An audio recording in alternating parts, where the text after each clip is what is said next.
São Paulo vive a pior crise de água dos últimos 80 anos. Com o baixo nível das represas, a cidade passou a utilizar o chamado volume morto e pode sofrer as consequências do desabastecimento.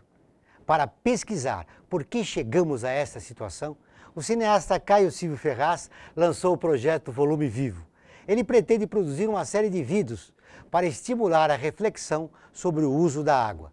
Está no ar o Observatório do Terceiro Setor, o olhar da cidadania.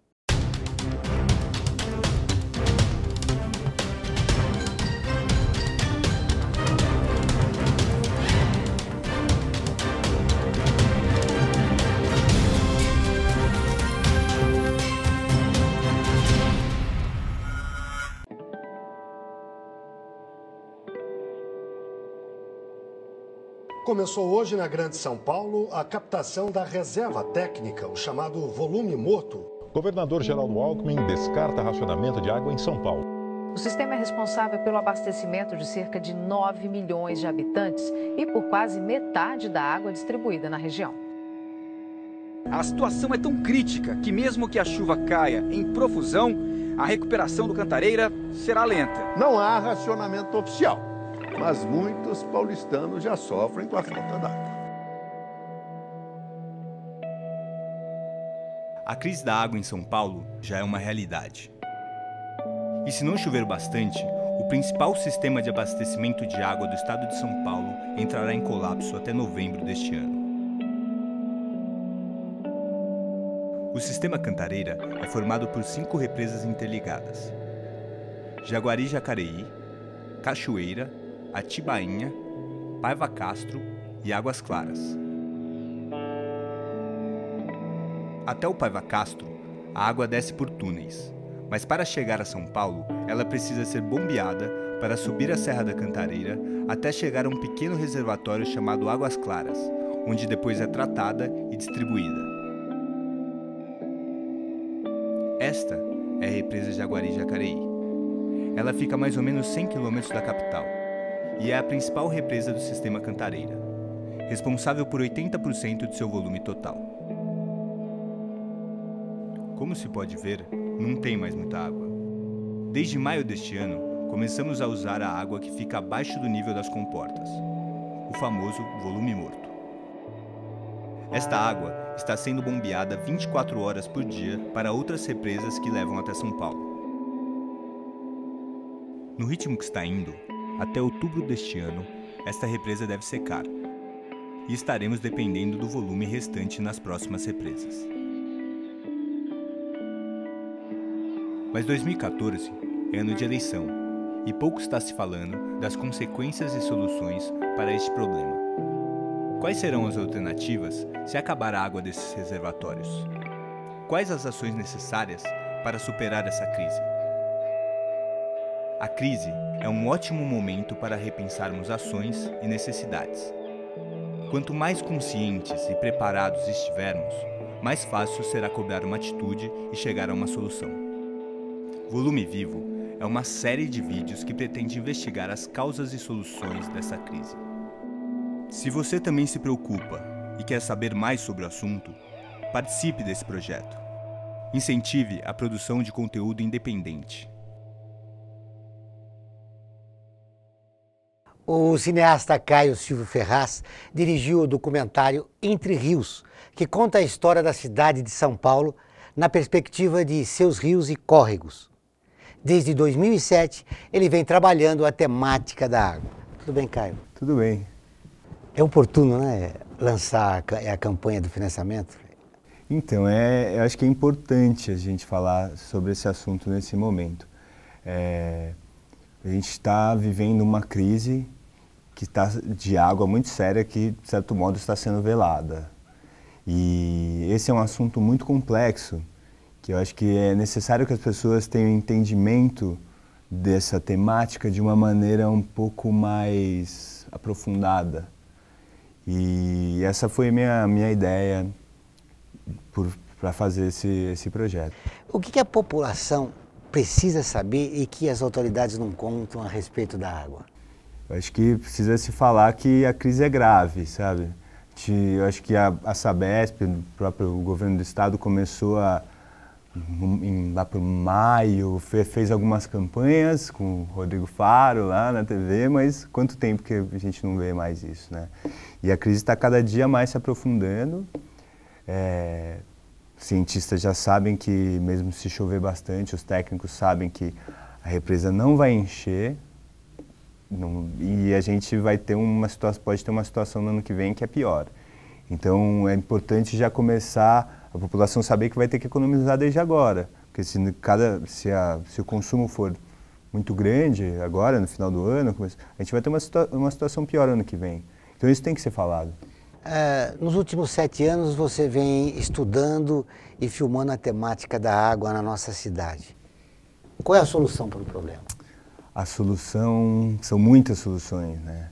Mas eu acho que uma coisa que deve ser forte é o engajamento público para cobrar, tanto para cobrar soluções e propostas do governo, do estado, da prefeitura, das empresas gestoras dos serviços de água, quanto para economizar e pensar algumas estratégias na sua casa para economizar, porque mesmo que a culpa não seja toda dela, um pouco porque a gente realmente usa água em abundância, mas tem muitos problemas que são dos setores gestores, mas ela que vai ter que começar a articular e pensar nisso. Então, a ação, eu acho que a solução é individual, tanto de cobrança quanto de entendimento que não temos tanta água assim, sabe?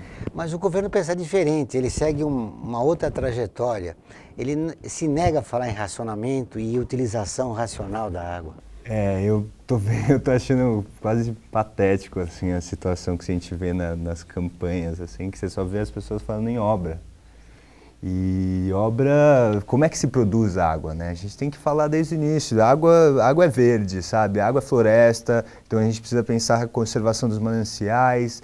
A gente tem que pensar que a gente poderia usar água das chuvas. Tipo, você vê as propostas dos candidatos, vamos puxar mais rápido essa água dessa outra bacia, vamos transpor água de lá. E não é por aí, né? Eu acho que a gente tem que ver que a gente usa muita água e que a gente tem que pensar essa gestão, porque senão, acabou a bacia do Juquiá, do Vale do Ribeira, acabou a bacia do Paraíba do Sul, é uma bacia já com estresse hídrico muito grande para o tanto de gente que tem. As 2 bacias que a gente tem do lado.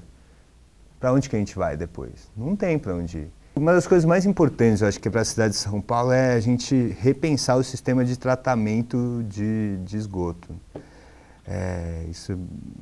Essas estatísticas dizem que 50% é coletado, que é tratado e tal.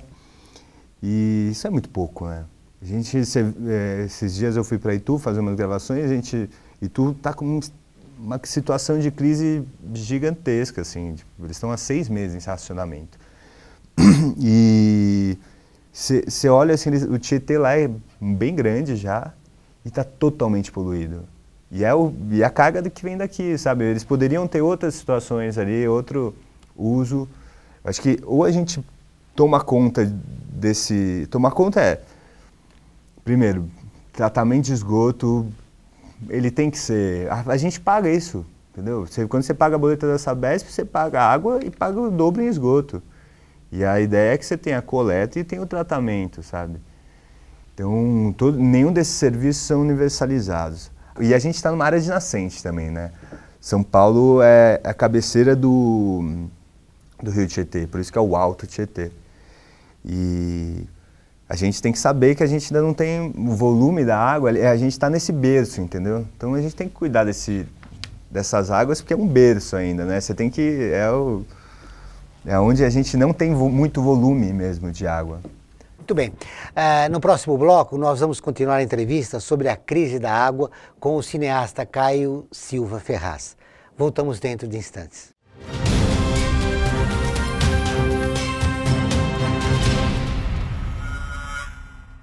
A FUNASP colabora com a USP nas relações entre fundações por meio de fóruns, simpósios, seminários, pesquisas e intercâmbio de informações, além do seu investimento na área social.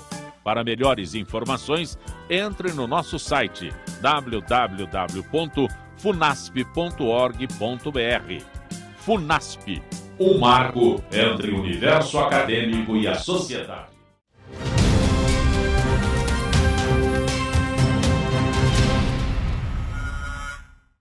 Estamos de volta com o Observatório do Terceiro Setor, o olhar da cidadania. No programa de hoje, conversamos sobre o projeto Volume Vivo, lançado pelo cineasta Caio Silva Ferraz, para refletir sobre a crise da água. Caio, como é que você pretende levar esse seu projeto à população? Ele é dividido em 5 etapas, é isso? Sim. Na verdade, eu estou tentando viabilizar ele através de uma plataforma de financiamento coletivo chamada Cibit.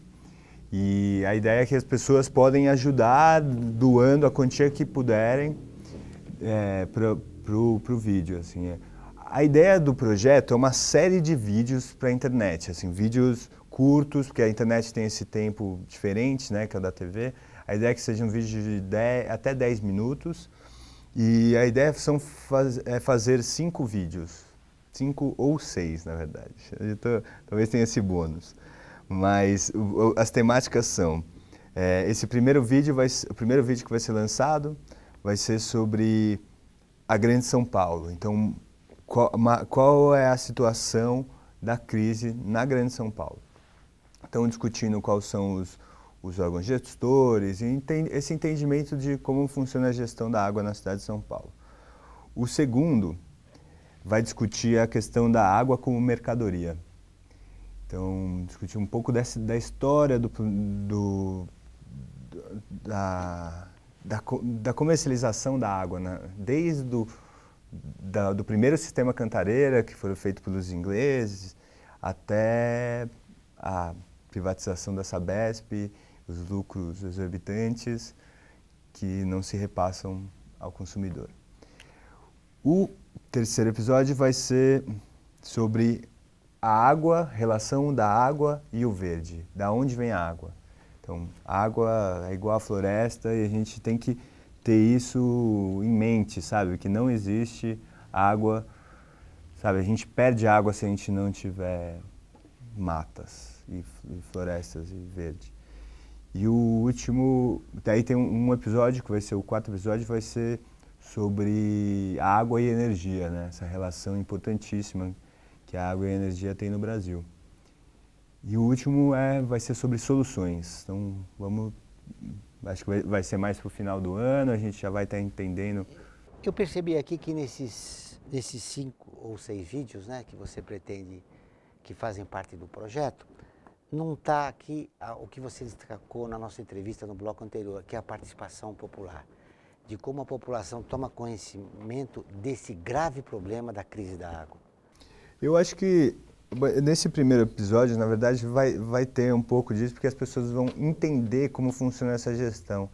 E não dá para, sabe, você discutir nada se você não tem entendimento, eu acho que esse é a grande justificativa desse projeto, sabe? É dar ferramentas para as pessoas poderem discutir, porque é complicado, é uma gestão que é técnica, sabe? Você vê que o que acontece num background de estatal, e você vai olhar todas as empresas gestoras assim, estão ligadas ao governo, mesmo o comitê de bacias, ele é muito ligado às instâncias... Mas a gente percebe que não há transparência. Não há transparência. Eu acho que no momento que a gente está vivendo agora, é uma questão eleitoral de não querer mostrar o problema de 20 anos de gestão, sabe? O PSDB está há muito tempo no poder do Estado de São Paulo, né? Mas eu percebo que até pelos outros candidatos não se discute o problema da água. Eu considero o problema da água superpartidário, que é fundamental para a sobrevivência da nossa cidade. Então, independente do governo que está aí. E você já identificou, como eu perguntei, a ausência de transparência. nesses 7 anos que você estudou a situação, a crise da água em São Paulo, o que é importante você descobriu que não é dito, por exemplo, pela grande imprensa? Não se diz, na verdade, os lucros que são tidos com toda essa... Como a água cada vez mais vem sendo tratada como uma mercadoria que é muito lucrativa, né? Porque a produção, você tem os sistemas de coleta. Porque essas empresas, a Sabesp, qualquer empresa de gestão, elas são empresas de distribuição, né? Elas coletam um recurso natural e distribuem. É uma empresa de logística, né? Quase. Só que ela ganha um lucro exorbitante com um bem que é natural. E eu acho que e você vê que tem muita gente... Eu acho que o que vai ser muito falado é que a gestão é muito desorganizada, assim, e sem relação, você tem muito pouca relação com isso que eu ia te perguntar. Público. Diante dessa realidade que você expôs, a crise tem solução? Eu acho que tem, sim. Eu acho que a gente está num momento importante. Eu acho que a crise pode ser muito boa, sabe? Para a gente mudar essa gestão da água. Ela vai ser difícil. Com certeza vai ter uma situação ali que pode... E eu acho que é por isso também um dos motivos que não está se falando muito, para não ser alarmista, mas pode... Se houver um desabastecimento do sistema Cantareira, o que é bem provável, a gente vai estar numa situação difícil em São Paulo, né? Imagina, 20 milhões de pessoas numa... Imagina, a Zona Norte, por exemplo, é uma situação difícil ali de se abastecer com a Guarapiranga, entendeu? E aí isso é uma coisa muito doida. Você vai lá, você tem a Guarapiranga, você tem a Billings o tamanho de área quase da represa Jaguari e Jacareí. Ou seja... E está totalmente poluída. Então a gente tem recursos perto, sabe, que a gente poderia usar, mas a Billings é usada para energia, que é a Riborda.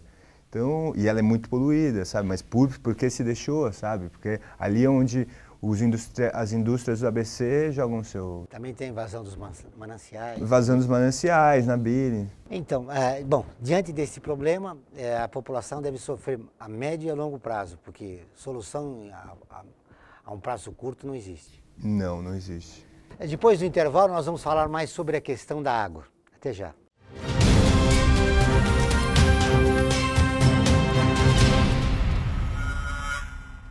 A FUNASP colabora com a USP nas relações entre fundações por meio de fóruns, simpósios, seminários, pesquisas e intercâmbio de informações, além do seu investimento na área social. Para melhores informações, entre no nosso site www.funasp.org.br. FUNASP, um marco entre o universo acadêmico e a sociedade.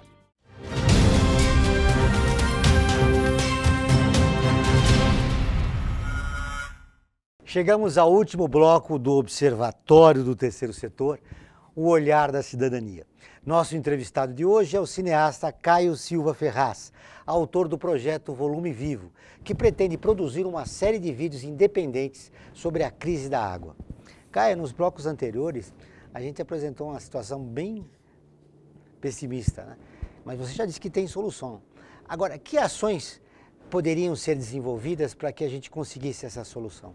Eu acho que eu penso o seguinte, a gente tem um problema e a gente tem que saber lidar com ele de uma maneira propositiva e positiva, sabe? A gente vai ter que economizar.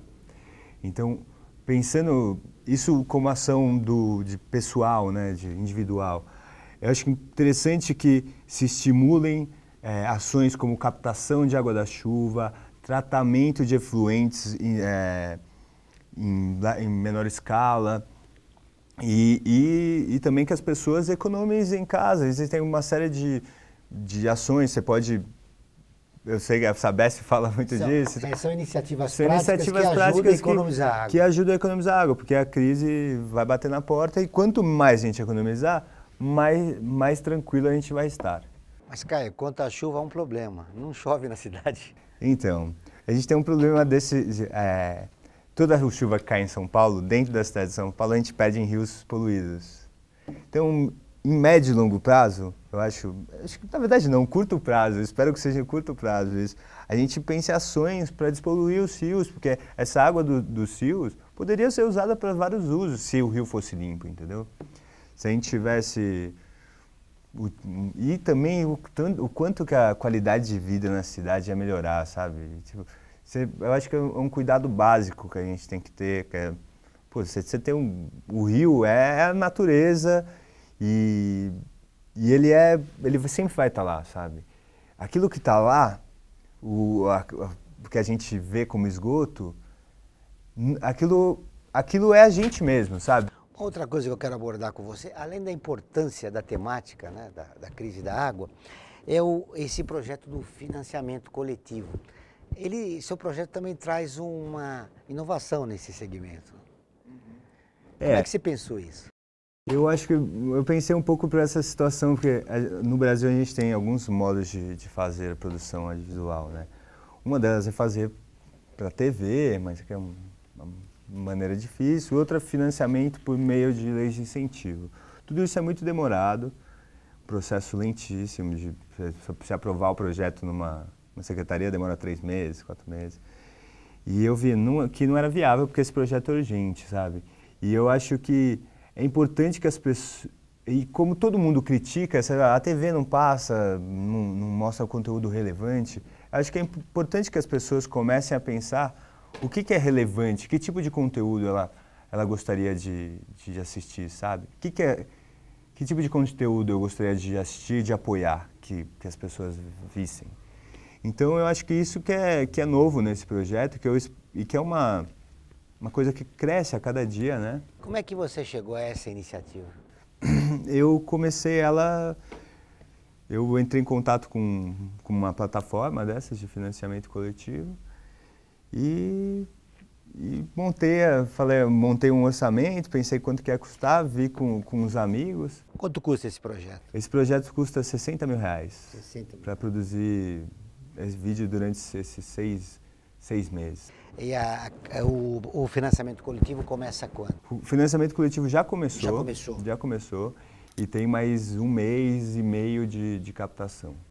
Num país como o Brasil, onde a participação popular ainda não é a ideal, você sente que vai ter uma certa dificuldade para captar recursos? Sim, eu já estou sentindo um pouquinho assim que as pessoas têm uma certa desconfiança, né, com todo esse processo, mas eu acho que é isso, né, eu desde o momento que eu estou fazendo isso, eu acredito muito na iniciativa pública e na iniciativa coletiva, eu acho que esse é o nosso grande gargalo, ou a gente começa a deixar de deixar as coisas para os outros, né, para o governo, falar, porque não confie, sabe, nenhum dos partidos, sempre tem um monte de valor por trás. Não, você pode, lógico, cada um tem que ter acreditar nos seus valores, mas não dá para esperar só disso, entendeu? Se não tiver pressão social, não sai nada. E você vê nos países onde as coisas acontecem, é isso que é a diferença. Eu sempre brinco, assim, eu sempre falo que o Brasil não tem público. O Brasil tem estatal e tem o privado. E aí tem uma conversa entre eles que é muito afiada, entendeu? Então, ou a gente cria esse sentimento de público e desenvolve isso, ou a gente vai estar fadado a... Caio, nesse ambiente, como é que você pretende vencer a desconfiança da população? Acho que é com trabalho, né? Você vai ver o vídeo, você pode ver os vídeos anteriores que eu fiz. Eu acho que a confiança é a base de tudo. Como é que será a vinculação desses vídeos? Vai ser para a internet, eles vão ser todos gratuitos, né? A gente está criando estratégias com alguns movimentos e ONGs para a gente viralizar cada vídeo quando for lançado.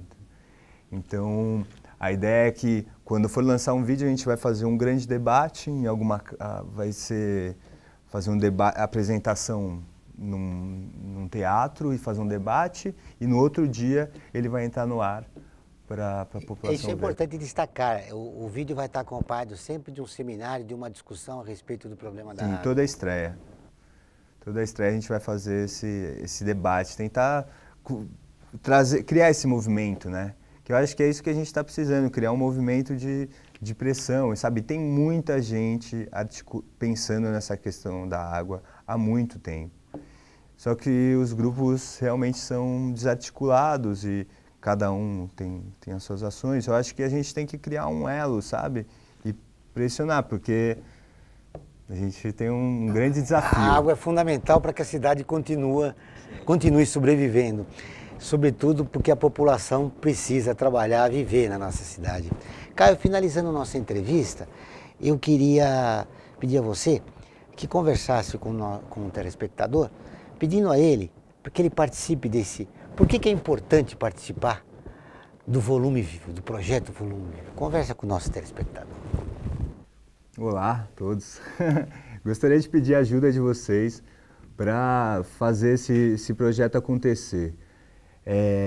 Eu acho que dentro dos próximos meses a gente vai começar a viver cada vez mais uma crise de água na cidade, e é importante que as pessoas conheçam o assunto, sabe? Tenham ferramentas para discutir e possam, para poder criar esse movimento, sabe? As pessoas, se você não tiver conhecimento do problema, não tem como lutar contra ele. Então eu acho que o objetivo desse projeto é dar embasamento para as pessoas. Então eu acho que eu gostaria de pedir o apoio de vocês para fazer, sabe, criar esse conteúdo. Obrigado pela entrevista, Caio, e pela sua participação no nosso programa. O Observatório do Terceiro Setor desta semana termina aqui. Mas nós queremos continuar em contato com você. Acompanhe notícias, artigos, nosso programa de rádio e muito mais no portal www.observatorioterceirsetor.com.br. Envie comentários, críticas e sugestões. Participe do Observatório do Terceiro Setor na construção de uma sociedade mais justa, solidária e sustentável. Até o próximo programa.